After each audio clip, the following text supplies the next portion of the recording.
Hello everyone and welcome back to another tutorial. Today we're going to see how to send money from PayPal to Revolut.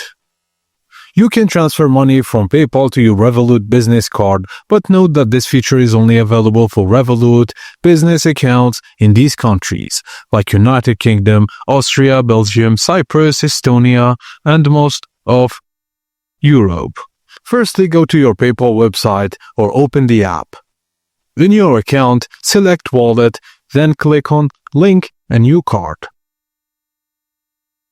Fill in your card number, expiry date, CVV, and billing address. Now, make sure the billing address is the same one registered with PayPal. Now PayPal will make sure they send a small deduction from your card and send a 4-digit confirmation code with the transaction. Just check your Revolut business account to find the code, then return to PayPal and enter it.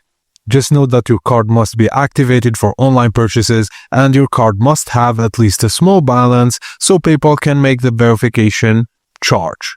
If PayPal can't authorize the card, you'll need to contact PayPal customer support. The issue is usually on their side. Once verified, you can transfer funds from PayPal to your Revolut business card just like any other linked card. And that's it guys, as simple as that. Thank you for watching and please be sure to subscribe.